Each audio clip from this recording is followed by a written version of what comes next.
गेहूं की फसल में एनपीके 05234 डालने का वैज्ञानिक समय क्या है? कब हमें इस एनपीके खाद का इस्तेमाल गेहूं में करना चाहिए? इसको डालने से फ़ायदा क्या मिलता है? कितनी मात्रा में हमें इसका प्रयोग करना चाहिए? इस एनपीके खाद के साथ हम कौन कौन सी अन्य चीज़ों का इस्तेमाल करें जिससे हमें थोड़ा बेहतर लाभ मिले, समय हमारा बचे, हमारा लागत बचे। तो आज की वीडियो में हम कंप्लीट जानकारी इस विषय में देने वाले हैं। पूरा वीडियो देखिएगा और कोई भी सवाल या सुझाव हो आप कमेंट भी कर सकते हैं। आप हमें कमेंट के माध्यम से यह अवश्य बताएं कि आपकी गेहूं की फसल अभी कितने दिन की हो गई है। चलिए वीडियो स्टार्ट करते हैं। सबसे पहले 05234 के बारे में थोड़ा सा जानते हैं। यह एक घुलनशील उर्वरक होता है जिसका हम स्प्रे विधि से प्रयोग करते हैं, फोलियर स्प्रे करते हैं। इसके इस्तेमाल से फास्फोरस और पोटेशियम इन दोनों तत्वों की पूर्ति होती है। एनपीके 05234 में 52% फास्फोरस, 34% मात्रा में पोटेशियम पाया जाता है। यानी पोटास और फास्फोरस ये दो तत्व इसमें पाए जाते हैं। अब इसका इस्तेमाल करने का सही समय क्या है, सबसे पहले हम यह जानते हैं। किसान साथियों, गेहूं की फसल में बालियां निकलने से पहले हम इसका इस्तेमाल करते हैं जिसको हम बोलते हैं गबोड अवस्था, गोब की अवस्था या गर्भावस्था। हो सकता है आपके वहाँ पे किसी अन्य नाम से इसको पुकारा जाता हो, तो जो भी आपके वहाँ बोला जाता हो उसका आप हमें नीचे कमेंट के माध्यम से बताइए कि हाँ, इसको हमारे क्षेत्र में गबोड, गोब या फिर गर्भावस्था को किसी दूसरे नाम से जाना जाता है, जिससे हमें भी थोड़ा सा आपके बारे में पता चल सके कि हाँ, आपके वहाँ पे क्या नाम से बोला जाता है। तो फिलहाल 05234 गबोड अवस्था में आपको डालना होता है। मतलब जब बालियों का निर्माण शुरू होता है तो उस अवस्था में आपको 05234 का इस्तेमाल करना होता है। बहुत बार हम गलती यह करते हैं कि इसका इस्तेमाल जब बालियाँ निकलना स्टार्ट होती है तब करते हैं। ऐसी कंडीशन में आपको इसका ज़्यादा लाभ नहीं मिलता है। इसका लाभ तभी मिलेगा जब बालियाँ तने के अंदर बनना शुरू होती हैं, स्टार्ट होती हैं, उस समय डालेंगे। उस समय डालेंगे तो बालियों का निर्माण अच्छे से हो पाएगा। जब बालियों का निर्माण अच्छे से होगा तभी तो हमें फ़ायदा मिलेगा। तो इसका इस्तेमाल अब आपको कैसे पता चले? लगभग सभी किसान साथियों को पता तो होता ही है कि हाँ, गर्भावस्था कब आती है, लेकिन मैं आपको बता दूं, जब आपके पौधे के जो तने होते हैं उसमें थोड़ा सा मोटाई आने लगे, थोड़ा सा गोलाई आने लगे, कोई भी एक पौधा बीज से तोड़ के देखिएगा तो उसमें आपको छोटी सी बाली नज़र आने लगे, ठीक उसी समय एनपीके 05234 का स्प्रे आपको करना होता है।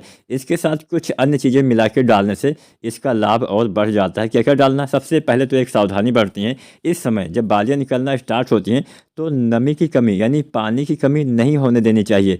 पानी की कमी इस अवस्था में हो जाती है तो भी नुकसान होता है, बालियों का विकास अच्छे से नहीं हो पाता है।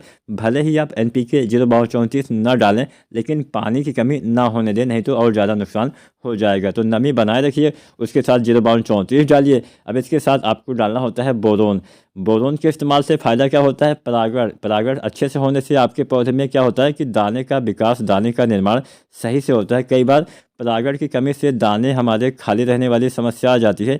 जब दाने खाली रहते हैं तो उपज हमें कम मिलता है। भले ही बालियाँ अच्छी आ गई हों, लेकिन जब तक दाने का भराव सही से नहीं होगा तब तक हमें अच्छा उत्पादन नहीं मिलेगा। तो अच्छे दाने के भराव के लिए बोरोन का इस्तेमाल करना होता है। जो बोरोन आता है 20% वाला, लगभग 100 से 125 ग्राम, साथ में एनपीके 05234 1 से 1.5 किलो, ये दो खादें बालियाँ निकलने से पहले अवश्य डालनी है। बहुत ही अच्छा लाभ मिलेगा। अब इसके साथ साथ अपने फसल के हिसाब से कुछ अन्य चीज़ों का इस्तेमाल आप कर सकते हैं। मान लीजिए आपने जिंक का इस्तेमाल ना किया हो तो इस अवस्था में जिंक डालना थोड़ा फायदेमंद साबित हो सकता है।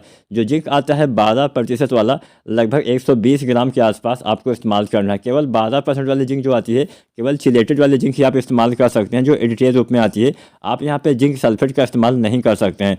तो 12% वाली जिंक 120 ग्राम आपको स्प्रे करना होता है। लेकिन सावधानी ये बरतनी है कि यहाँ पे सभी का अलग अलग बर्तन में घोल बनाना है।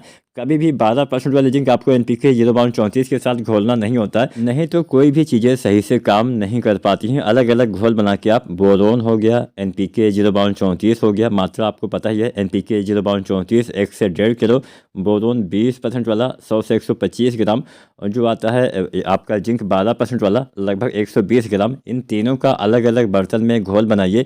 उसके बाद टंकी में जब आपको डालना हो तो एक साथ डाल के आप इसका छिड़काव स्प्रे कर सकते हैं। इसके इस्तेमाल से बालियाँ बहुत ही अच्छी आएंगी। इस समय जिंक डालने से पौधे में भोजन बहुत अच्छे से बनता है। जब फसल में भोजन अच्छे से बनता है तो आपके पौधे में अच्छे से कार्य होता है, आपके पौधे में बालियों का निर्माण बहुत अच्छे से हो पाएगा। तो ये 3 खादें आपको बालियाँ निकलने से पहले डालना है, ना कि निकलने के बाद। निकलने के बाद डालने से कोई ज़्यादा फायदा नहीं मिलेगा। तो उम्मीद करते हैं आज की वीडियो में आपको पता चल गया होगा 05234 कब डालना चाहिए। आप हमें कमेंट के माध्यम से यह अवश्य बताएं कि आपके गेहूं की फसल अभी कितने दिन की हो गई है। अगर आज की वीडियो, आज की जानकारी आपको पसंद आई हो तो लाइक शेयर करें और चैनल को सब्सक्राइब करें। धन्यवाद।